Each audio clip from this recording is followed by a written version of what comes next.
I want to follow up on where Assemblyman Carroll left off. And I'm looking right now at the New York ISO fuel mix chart. Assemblyman Carroll is right on point. Currently, there's 51% of our energy being supplied by natural gas, which is 18% of it, and 33% of it is dual fuel, which is natural gas and other fossil fuels. Hydro is about 18%, nuclear is about 22%.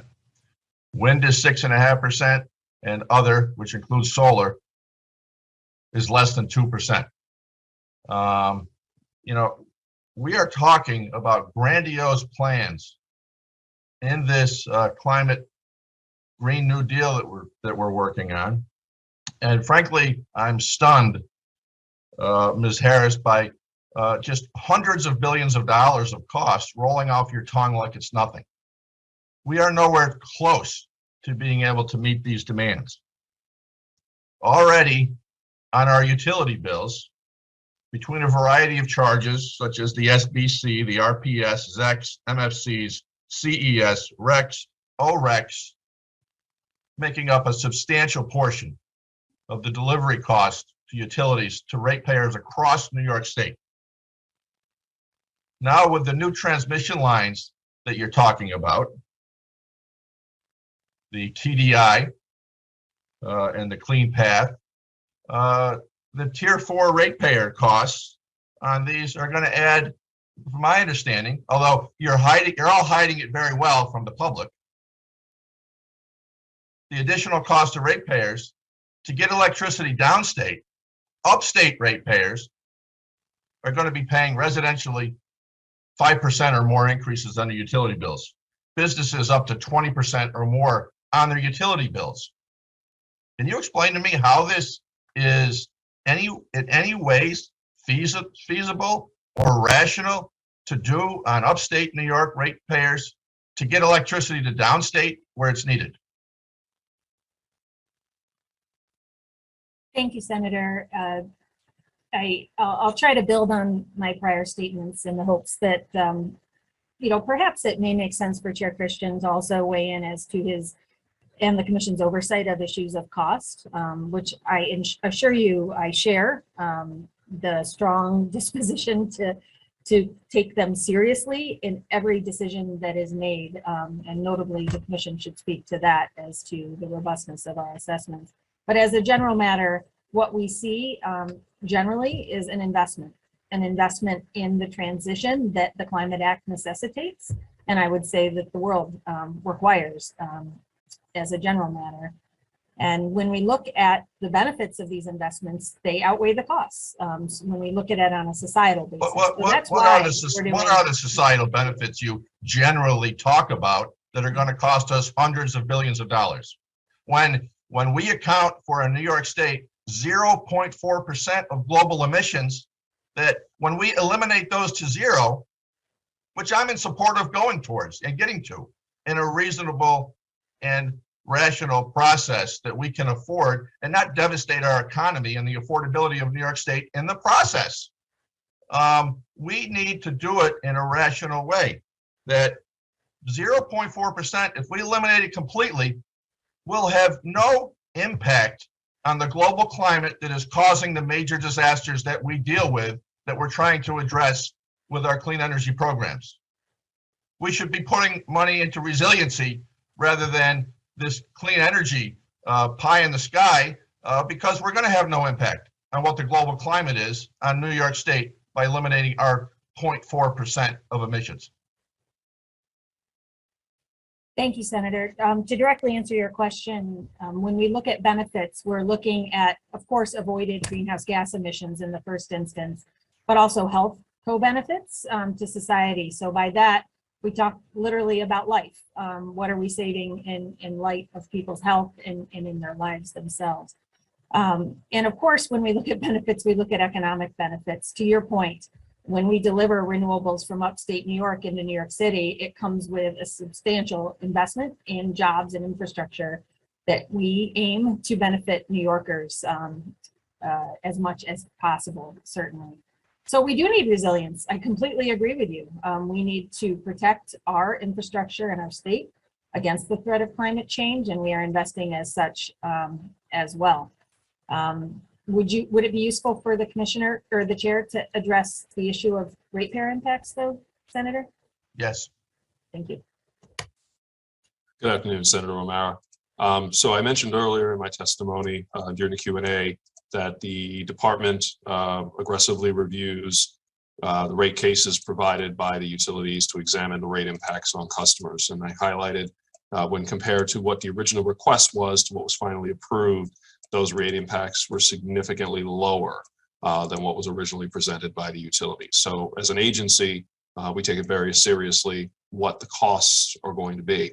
But as I was hearing your argument earlier against the idea of pursuing renewable energy, No, I'm not against pursuing renewable energy. Oh, I misheard. I'm sorry. I'm all for it.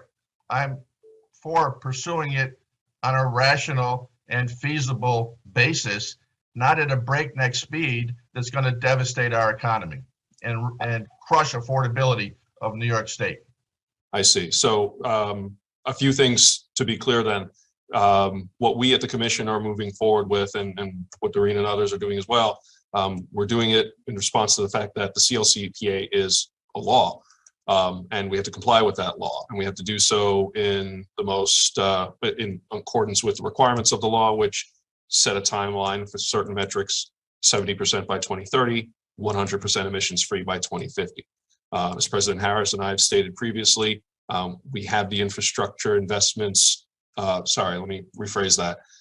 The plans to get to 70% or 63% have already been moving forward. We have those in place, and that will be deployed. Moving forward, the getting from that 70% to 100% is going to be a challenge, and that's a challenge that cannot and should not be downplayed. And it'll require a wholesale rethinking in not just the nature of the grid as we know it today, but our relationship with energy as a whole. There are many, many potential pathways to getting to that destination. But what you see coming from our agency, the DPS, and from NYSERDA as well, the effort is to identify the least cost pathway to get there based on the technology and practices that are commercially available today. The goal is not to present a pie in the sky, hopeful, optimistic view. The goal is to present realistically what is possible with what we have today and what can we accomplish tomorrow.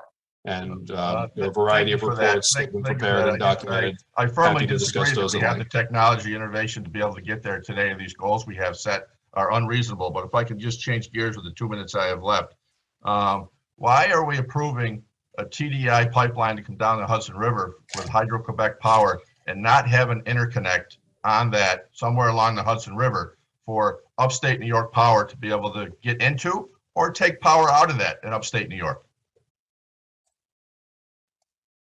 Thank you, Senator. Actually, the point you just made is one reason why we have advanced 2 projects for the Public Service Commission's consideration. In large part, we see them as highly complementary to one another, where we have the Clean Path New York project bringing upstate wind and solar and hydro into the city, and the Champlain Hudson Power Express bringing in wind and hydro from Canada into the city, collectively making a significant impact on one of our hardest to make renewable grids in our state. So we see them as complementary, and we see them as an opportunity for the private market to participate, no matter the geography. Well, I disagree on the lack of an interconnect on the TDI, because that would certainly add to the goals of what we have of redistributing power from upstate to downstate.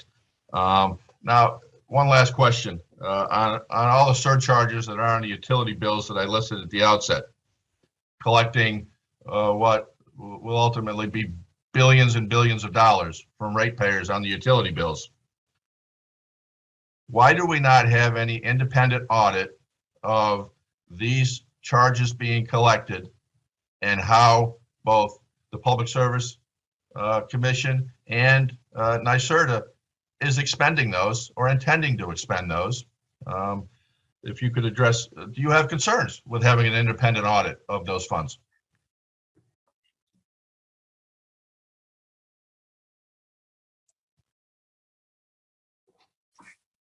Sorry, sir. Was that question for me or President Harris? for both of you, I believe, auditing of these massive amounts of dollars that are being collected off ratepayers' bills, an independent audit of those. Okay, I will have to get back to you on that, Senator. Fundamentally, I don't have a problem with transparency and oversight. Where I need to get more aware of is the totality of the process. I know I've met with NYSERDA on a number of occasions to discuss these funds. And ultimately, that's an ongoing process that the commission engages in. I'm not entirely sure if it meets the requirements that you have in mind, but I'm open to having that conversation and discussing that further. Well, I don't believe it does, but my time is up. But one last just comment in the light of Tom, why don't you take transparency. it offline with them? Just 30 seconds, please, Madam Chair. We're grouping all these witnesses together. It's very difficult to get points in that are extremely important. And we talk about transparency.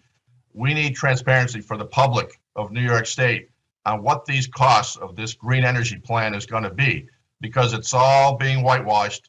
It's not being disclosed publicly, and people are going to be shocked when they're hitting the pocketbook with these unrealistic expenses and goals. Thank you. Thank you.